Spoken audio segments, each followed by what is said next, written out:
you think you should be.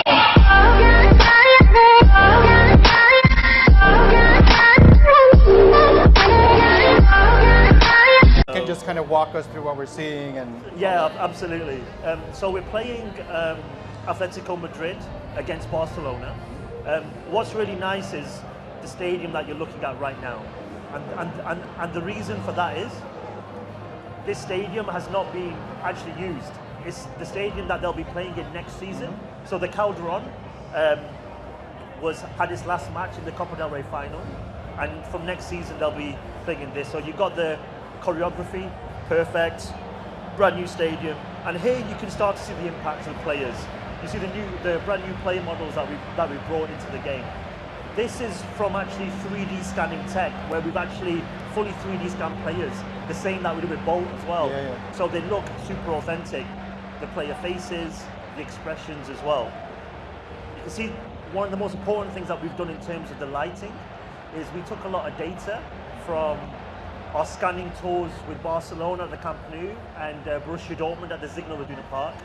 And we actually stayed there for a few days. We took it daytime, we waited till the evening, turned the floodlights on, captured it again. So we got this authentic night feel. Obviously, it's going to be a little different per stadium, but we're using that real capture data to really improve the lighting and the general look of the game as well. There's a quick look at the real player images coming into the game as well. Cool, well let's see, hopefully your colleague here takes it easy on me. I hope not, I want to see loads of goals. So what I want you to focus on here as well is just naturally how the game is looking as soon as you start it. Compared to last year, what we've done is we've made the players a little bit smaller and we've panned that camera out a little bit so you get to see more of the pitch. And that viewpoint is a very, very different per stadium as well. Oof. The goalkeepers are fantastic as well. What you saw there is the keepers are more aware of where the ball is going, they're safer, they're making more saves, and they're pushing it out of danger as well. So what you're going to see from here is a corner kick. One of the main things that the fans asked for was to take away the guideline, to make it much more like a simulation. So here you actually still have the same kind of control, where you're sort of holding the crossing button, and then from there it's the left stick to put some curl on it. Oh, wow. Fantastic goal. You saw Torres as well score the header yeah. and straight away put his arm out. We've put a lot of emotion into the game. It's alive, he's happy, he scored the goal, he's looking for his teammates. So the goalkeeper go across as well. I feel like this is a setup. Well played. But what you saw there in the replay as well is when you're showing the replay, it slows down on those key moments, the key pass leading up to the goal as well. He's not giving you a chance here. Oh no. So here you can see, one thing that I'm hoping everyone can see watching actually is the pace of the game.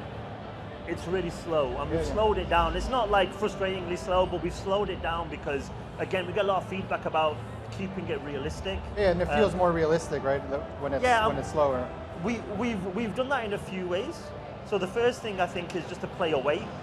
It's like the dribbling style. Ooh, tight angle.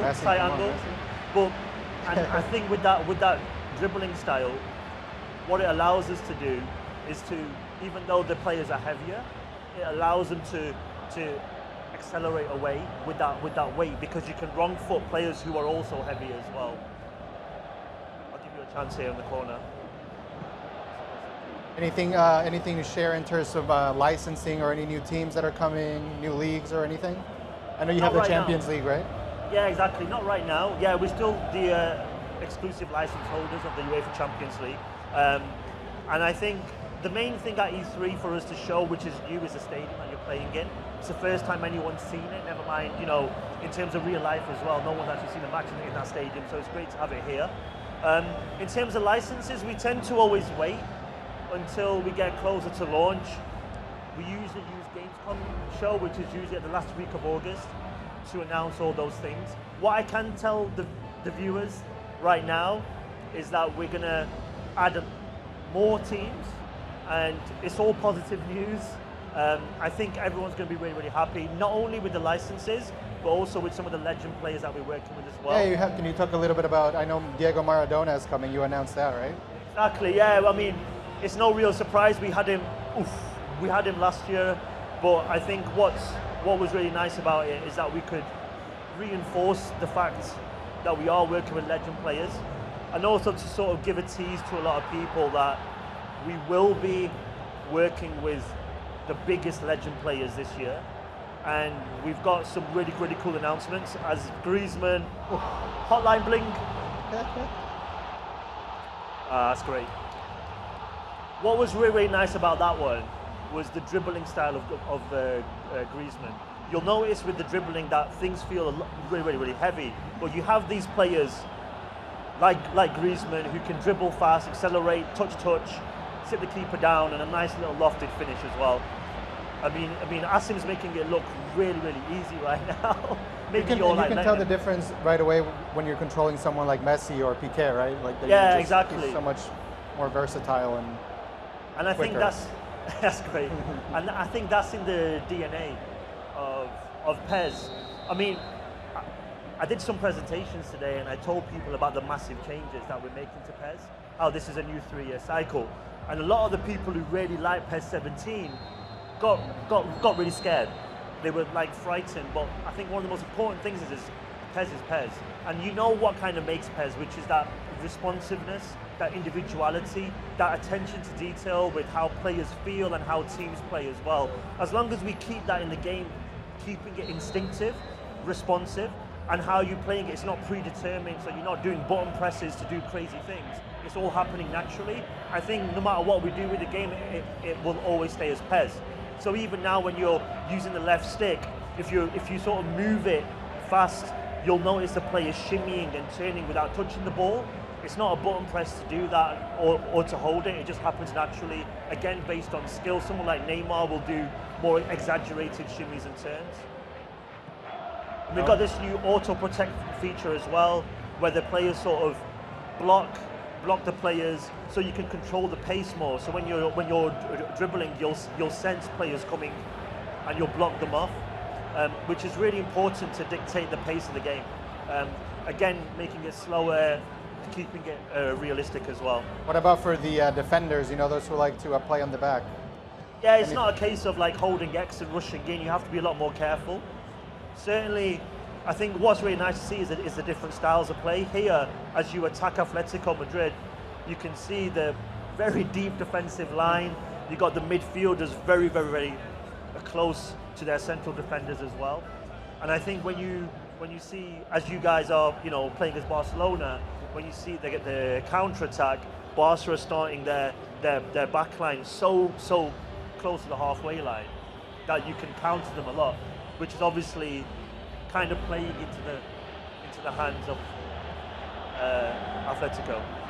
Are there any big differences between the PS4, Xbox One, and the PS3 and 360 versions? I think in terms of some of the features, yes. In terms of the gameplay feel, it's very similar actually. Naturally, we can never do these kind of visuals. Some of the animation fluidity won't be there, but that sense of playing PES, that feeling of playing PES is there. We're really sort of proud still. We have so many fans still on the PS3 especially, and they're still playing it. Ooh, nice. So we still want to support the machine, but obviously as each year goes by, we are seeing a ton of fans who used to play on those machines. I think that's also important for, you know, a lot of people in developing countries only have access to like a PS3 or That's an excellent point. That's an excellent point, and it's something that we do have to look after, actually, with some of our fans who don't want to go out and buy a new console yet. As you know, they are getting cheaper, but they keep bringing out newer versions, as they announced here, which is really expensive. So I think as long as the base version to upgrade gets lower and lower, and that step into the new gen market or current gen market becomes more affordable, I think you'll see fans moving across more and more to the current gen consoles. All right, so before we go, can you remind us when the game is going to be hitting stores? September 12th, right? Perfect, yeah. That's in the US, a few days later worldwide. Great. So stay tuned to Engadget.com. You can read all about Pro Evolution Soccer 2018 on the website. We'll be back with more.